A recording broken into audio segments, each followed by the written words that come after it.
শীতকালের সেরা স্বাদের রেসিপি আজ আপনাদের সঙ্গে শেয়ার করব। যেমন মুখরোচক তেমন মুখ ছাড়িয়ে দেবে। যাদের মুখে অরুচি থাকবে, খেতে ইচ্ছে যায় না, তারা কিন্তু অবশ্যই এই রেসিপিটা ট্রাই করে দেখতে পারেন, ভীষণ ভালো লাগবে। নমস্কার, কেমন আছেন সবাই? আশা করছি সবাই খুব ভালো আছেন, সুস্থ আছেন। মৌসুমী রকমারি রান্নাতে আপনাদেরকে আবারও একবার অনেক অনেক স্বাগত। প্রতিদিনের মতো আজও একটা সুন্দর রেসিপি আপনাদের সঙ্গে শেয়ার করছি, আর এই রেসিপিও আশা করছি আপনাদের ভীষণ ভালো লাগবে। যদি ভালো লাগে অবশ্যই একটা লাইক দিয়ে দেবেন। আর যারা প্রথম আজকে আমার চ্যানেলে ভিজিট করছেন, আপনাদেরকে যদি এই গ্রাম্য পদ্ধতির রান্নাটা ভালো লাগে অবশ্যই এই চ্যানেলটা সাবস্ক্রাইব করে আমার পাশে থাকবেন। তবে দুর্দান্ত স্বাদের রেসিপি। এই দামি রেসিপিটা আপনারা কোনো দামি রেস্টুরেন্টে খেতে গেলেও কিন্তু পাবেন না। আর এটা আপনারা বাড়িতে একদম কম সময়ে ঝটপট করে বানিয়ে নিতে পারবেন, একদম মুখের রুচি ফিরিয়ে দেবে, এতটাই সুস্বাদু হয়। একবার বানালে কিন্তু বুঝতে পারবেন। আমি যেভাবে বানিয়েছি অবশ্যই একবার বানিয়ে দেখুন, আশা করছি আপনাদের ভীষণ ভালো লাগবে। আমি আপনাদের সঙ্গে কথা বলছি, কিন্তু কথা বলতে বলতেই আমার জিভে জল চলে আসছে, এতটাই সুস্বাদু হয়, আপনারা বানালেই বুঝতে পারবেন। আর তেঁতুল কিন্তু দেখা মাত্রই জিভে জল চলে আসবে। তো যে কোনো মানুষেরই কিন্তু খুবই পছন্দের একটা রেসিপি। আপনারা কিন্তু বাড়িতে যখন বানাবেন, খাওয়ার শেষ পাতে একদম মুখ ছেড়ে যাবে। আর এটা দিয়ে কিন্তু এক থালা ভাত অনায়াসেই খেয়ে নিতে পারবেন। একদম নিরামিষ রেসিপি, আপনারা যে কোনো দিন বানিয়ে নিতে পারবেন। তবে কিন্তু শীতকাল ছাড়া আর অন্য সময় এই কাঁচা তেঁতুল পাওয়া যাবে না। তো এইখানে দেখুন আমি নিয়েছি অনেকটাই পরিমাণে কাঁচা তেঁতুল। আজকের এই কাঁচা তেঁতুলটাকে এবারে কিভাবে কাটবো সেটাকে দেখিয়ে দিচ্ছি। তো এইখান থেকে আমি একটা তেঁতুল নিয়ে নেব, নেয়ার পরে তেঁতুলটাকে সুন্দর করে কেটে নেব। এই তেঁতুলের সম্বন্ধে আপনাদের সঙ্গে একটা ছোট্ট গল্প শেয়ার করব ছোটোবেলাকার, পরে বলছি। তো এইখানে দেখুন আমি তেঁতুলটা হাতের মধ্যে নিয়েছি, আর কাঁচা তেঁতুল মানেই জিভে জল চলে আসবে। যারা খেতে পছন্দ করে তাদের তো ভীষণ ভালো লাগবে। তো এইখানে দেখুন আমি তেঁতুলটাকে হাতের মধ্যে নিয়েছি, এবার তেঁতুলটাকে সুন্দর করে কেটে নেব। তার জন্য এইখানে আমি একটা বঁটি নিয়েছি, আর বঁটিতে দেখুন সুন্দর করে তেঁতুলটাকে এখন কেটে নিচ্ছি। আর এইখানে যখন আমি তেঁতুলটা কাটছিলাম তো বঁটিতে সাপোর্ট পাচ্ছিলাম না, আমার মেয়েকে আমি বলছিলাম ভালো করে বঁটিটা ধরে রাখ, আমি তেঁতুলটা কেটে নেব। তো ও যখন ধরে রাখছিল ও বারবার বলছিল মা হাত কেটে যাবে, হাত কেটে যাবে।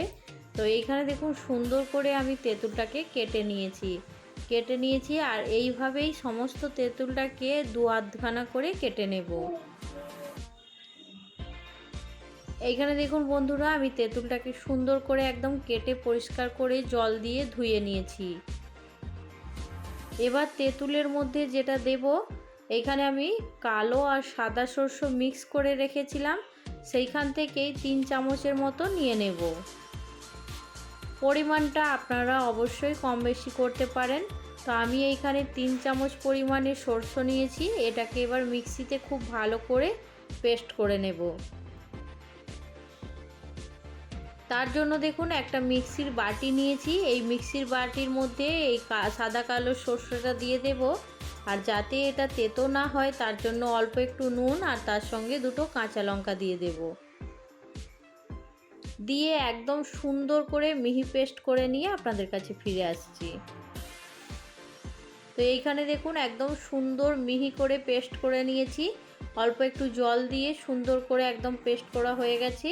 এবার এইখানে গ্যাস অন করে কড়াটাকে সুন্দর করে গরম করে নিয়েছি, আর কড়ার মধ্যে একটু তেল আছে, তার মধ্যেই আমি এবার কিছুটা পরিমাণে তেল দিয়ে দেব।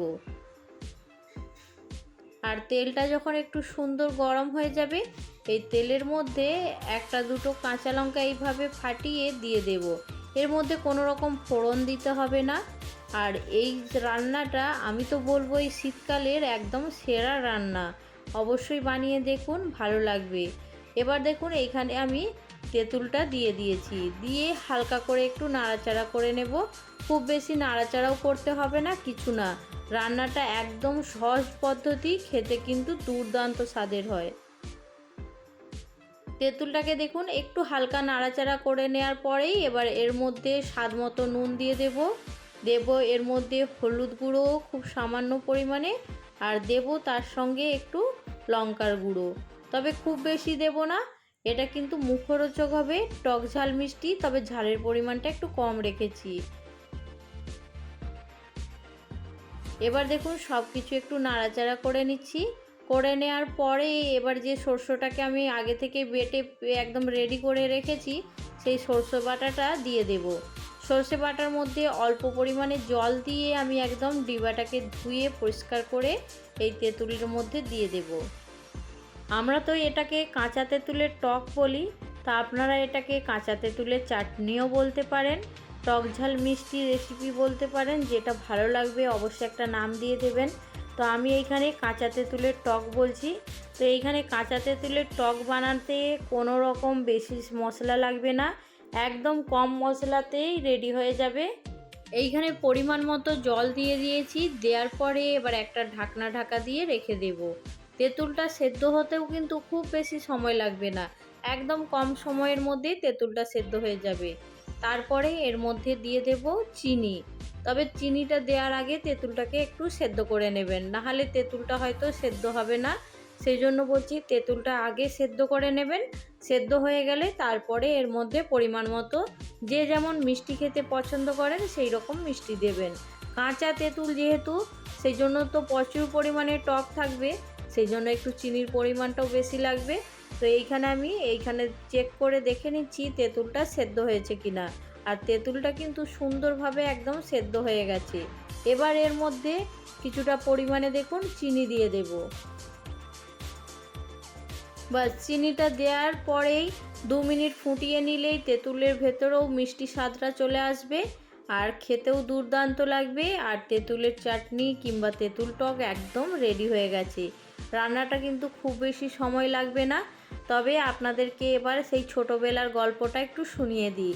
আমরা যখন স্কুল যেতাম, তো টিউশন মাস্টারের কাছে যখন টিউশন পড়ার জন্য যেতাম, সেই টিউশন মাস্টার আমাদেরকে বলেছিল যে তেঁতুল যখন যারা বাজনা বাজায়, সেইখানে যখন সানাই বাজানো হয়, তাদের কাছে একটু তেঁতুল ধরে রাখবে, তারা কিভাবে সানাইটা বাজায় দেখবেন। তো সেই জন্য সেই কথাটা আজকে মনে পড়ে গেল, আপনাদের সঙ্গে শেয়ার করলাম। তো বাজনাওয়ালাদের কাছে যদি এই রকম তেঁতুল ধরে রাখা হয়, তারা তো একদমই সানাই বাজাতে পারবে না। বাজনাওয়ালা মানে যারা সানাই বাজায় তাদের কথা বলছি।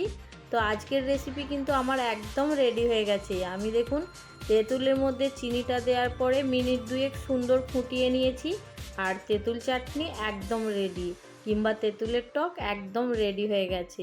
এবার আপনাদেরকে ছোটোবেলার সেই গল্পটা শোনাবো। আমরা যখন স্কুলে পড়তাম, তখন টিউশন স্যারের কাছে পড়া করতে যেতাম, তখন সেই টিউশন স্যার আমাদেরকে এই তেঁতুল সম্বন্ধে বলেছিল, বিয়ে বাড়িতে যখন বাজনাওয়ালা বাজনা বাজায়, তখন যে সানাই বাজে তার সামনে এই রকম তেঁতুল ধরে একটু দাঁড়িয়ে পড়লে সে কিন্তু কোনোদিনই সানাই বাজাতে পারবে না। সানাই বাজাতে গেলেই তার মুখের ভেতর থেকে থুতুটা সানাইয়ের মধ্যে চলে আসবে, সানাই বাজাতেই পারবে না। সেই তেঁতুলের গল্পটা আজ মনে পড়ে গেল, সেই জন্য আপনাদের সঙ্গে শেয়ার করলাম। সত্যি কথাই তেঁতুলের মধ্যে এমন শক্তি আছে যে কোনো মানুষের জিভে জল এনে দেবে। সেই জন্য দেখুন আজকের গল্পটা আপনাদের কাছে শোনালাম, কেমন লাগলো জানাতে ভুলবেন না। আজকের রেসিপি এইখানে শেষ করছি। পরবর্তী রেসিপি নিয়ে খুব তাড়াতাড়ি আর একটা নতুন ভিডিওর সঙ্গে দেখা হবে। সবাই ভালো থাকবেন, সুস্থ থাকবেন, বাই।